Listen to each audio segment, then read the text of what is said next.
हिमाचल भाजपा में झगड़ा हो गया है। पूर्व मंत्री और मौजूदा सांसद के बीच लड़ाई हो गई है और अब ये लड़ाई खुलकर सभी के सामने आ गई है।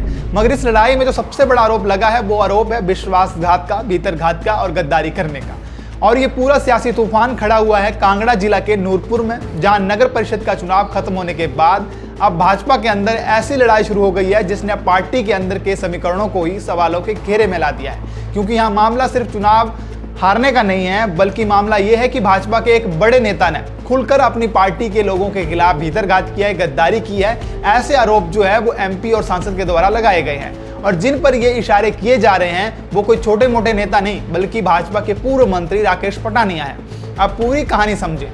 नूरपुर नगर परिषद चुनाव में भाजपा को करारी हार मिली है। 9 वार्ड वाली नगर परिषद में कांग्रेस समर्थित 6 उम्मीदवारों ने सीटें जीती हैं, जबकि भाजपा सिर्फ 3 सीटों पर सिमट गई। और चुनाव हारने के बाद भाजपा में वो हुआ जो आमतौर पर विपक्षी पार्टियों में देखने को मिलता है। नेताओं ने जनता के फैसले पर चर्चा करने के बजाय अपनी ही पार्टी के खिलाफ भीतरघात के सवाल उठाए। कांगड़ा में भाजपा सांसद राजीव भारद्वाज सार्वजनिक मंच से बोलते हुए नजर आए कि नूरपुर में सिर्फ कांग्रेस से ही हम नहीं हारे, बल्कि हमारे घर के ही कुछ नेताओं ने जो है वो हमें हराने का काम किया है। और यही बात जो है वो रणवीर सिंह निक्का ने भी रिपीट की। जो सांसद महोदय ने कही वही आरोप रणवीर सिंह निक्का ने भी लगाए। उन्होंने कहा कि भाजपा अपनों के भीतरघात की वजह से हारी है, पार्टी के खिलाफ अपने उम्मीदवार खड़े करवाए गए, चोरी छिपे बैठकें की जा रही थी, भाजपा के लोग ही भाजपा को हराने में लगे थे।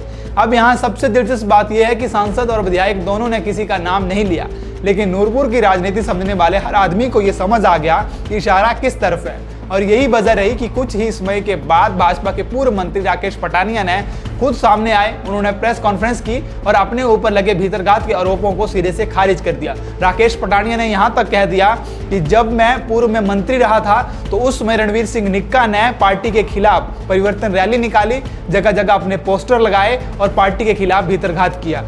उसी समय उपाध्यक्ष रहे थे राजीव भारद्वाज, लेकिन राजीव भारद्वाज ने किसी प्रकार का कोई एक्शन नहीं लिया रणवीर सिंह निक्का के खिलाफ और आज ये मेरे ऊपर जो वो भीतरघात का आरोप लगा रहे हैं।